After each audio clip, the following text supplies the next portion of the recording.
মাকে নিয়ে গিয়েছিলাম মোবাইলের দোকানে। বেশ কয়েকটা দামি মোবাইল সেট দেখানোর পর দোকানের ছেলেটি বলল, স্যার এই সেটটা নিতে পারেন, দারুণ ফিচার্স, ক্যামেরাটাও দারুণ, ইন্টারনাল মেমোরিও অনেক বেশি। দাম কত আছে? আপনার রেঞ্জের মধ্যে 19,800। আমি ভালো করে দেখে নিয়ে মাকে বলি, মা এটা পছন্দ তোমার? কথাটা শুনে দোকানের ছেলেটি মুখের দিকে তাকিয়ে জিজ্ঞেস করে, কার জন্য মোবাইল নেবেন? আমার মায়ের জন্য।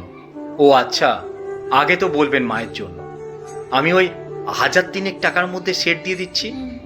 আসলে আমি বুঝতে পারিনি, আমি ভাবলাম আপনি ইউজ করবেন। না না, ওটাই আমার মায়ের জন্য নেব, কম দামি সেট আর বের করতে হবে না। ওটাই মায়ের জন্য নেবেন? তুমি ভাবতে পারোনি নিশ্চয় যে আমি ওটা। ছেলেটি একটু লজ্জা পেয়ে বলে, আসলে স্যার অনেক কাস্টমার আসে, বয়স্ক মা বাবার জন্য যখন মোবাইল নেন সব থেকে কম দামিটাই বার করতে বলেন। সরি স্যার, কিছু মনে করবেন না। মোবাইলটা কিনে মায়ের হাতে যখন দিই তখন মা যে কি খুশি হয়েছিল সেদিন তা বলে বোঝাতে পারবো না। দোকানের ছেলেটির মতো অনেক মানুষের ধারণা বাবা মাকে এত দামি মোবাইল দেওয়ার কোনো প্রয়োজন নেই। তো পাশের বাড়ির একজন দাদা আমাকে বলেছিল, এত দামি মোবাইল মাকে দিয়েছিস, তোর মা স্মার্টফোন ব্যবহার করতে পারবে তো? শুধু কথা বলার জন্য দামি মোবাইল কিনে ফালতু খরচ করার কোনো দরকার ছিল? ওই দাদার কথাটা সেদিন খুব খারাপ লেগেছিল। তাই ওই দাদাকে বলেছিলাম, আমি আমার মায়ের জন্য খরচ করব, এটা ফালতু হয় কি করে? মা ব্যবহার করতে পারবে না এটা কে বলছে? একজন স্বল্প শিক্ষিতা মা যদি তার ছেলেকে প্রফেসর তৈরি করতে পারে, সামান্য একটা মোবাইল ব্যবহার করতে পারবে না?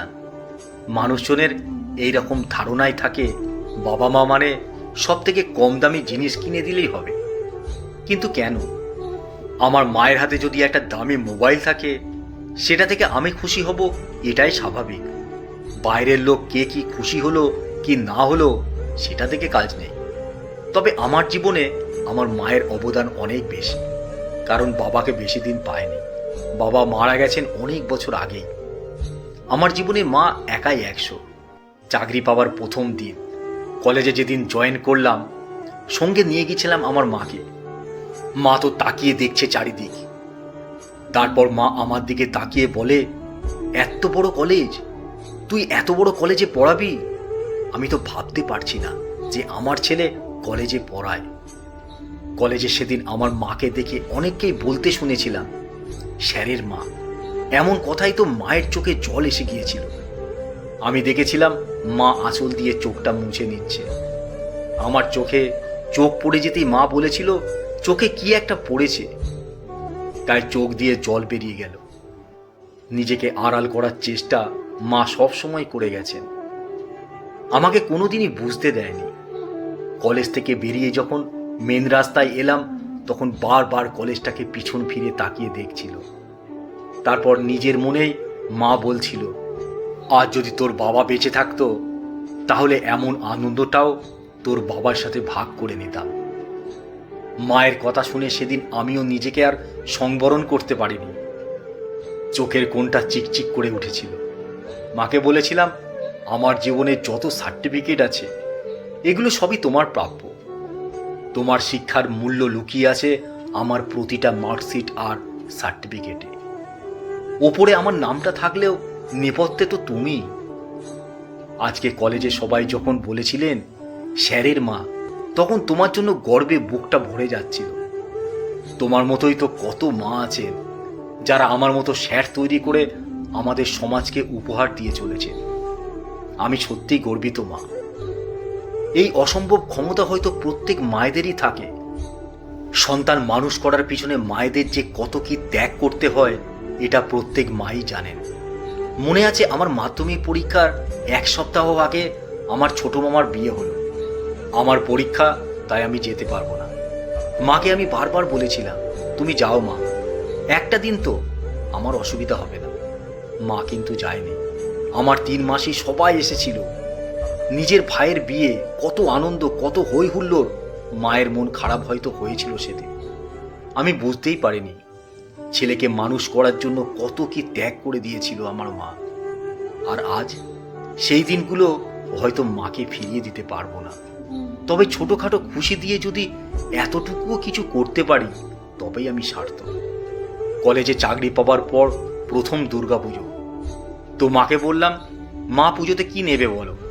মা হেসে বলে, আমার চাওয়ার কিছু নেই। বেশ, আমি তোমাকে 20,000 টাকা দিচ্ছি, তুমি তোমার পছন্দ মতো যা খুশি কিনো। মা একটু ভেবে বলে, শোন বাবা, একটা শূন্য কেটে যেটা হবে ওটাই আমাকে দিস, আর বাকি টাকাটা আমার আশেপাশের গরিব মানুষজনের জন্য কিনতে চাই। 20,000 টাকা 2-3টে দামি শাড়ি হয়তো কিনবো, একবার পরে আলমারিতে পুড়ে দেব, তাতে লাভ কি? ওই টাকাগুলো বন্দি না করে যদি মুক্ত করতে পারি তাহলে গরিব মানুষগুলো পুজোতে পড়ে আনন্দ পাবে, আমি তাতেই খুশি হব। খুশিগুলোকে ভাগ করে নেওয়ার শিক্ষা মায়ের থেকে, তাই প্রতি বছর পুজোতে কিছু গরিব মানুষের জন্য কিছু টাকা বরাদ্দ থাকে। ওদের কেনাকাটা কমপ্লিট করে তবে নিজের জন্য কিনবে মা। চাকরি পাওয়ার পর থেকে 5 বছর হলো, সেই সহযোগিতা আমিও করে যাই মায়ের সাথে। বাবা মা আমাদের জন্য সারা জীবন ধরে যা করেন, আমরা তার কতটুকুই বা তাদের দিতে পারি? কিছুই পারি না। নিজেদের কত স্বাদ জলাঞ্জলি দিয়ে আমাদের বড় করেন, বাবা মা যদি ওনাদের সব সেরাটুকু আমাদের দিতে পারেন, তাহলে আমরাই বা কেন নিচু মানসিকতা নিয়ে সব থেকে কম দামে মোবাইলটা কিনব? যেদিন স্মার্টফোনটা মায়ের হাতে দিয়েছিলাম সেদিন মা কিছুই জানতো না, তবে আজ সব পারে আমার মা। ফেসবুক, হোয়াটসঅ্যাপ, ইউটিউবে গান, ভিডিও, মুভি সবটাই করতে পারে দক্ষতার সাথে। আমি মাকে শিখিয়ে দিয়েছি সব। একটুখানি সময় যদি ওনাদের জন্য দিই তাহলে ওনারা শিখতে পারে বই কি। আমার বাড়িতে কম্পিউটার আছে, আমি মাকে বললাম, তোমাকে কম্পিউটারও শিখতে হবে।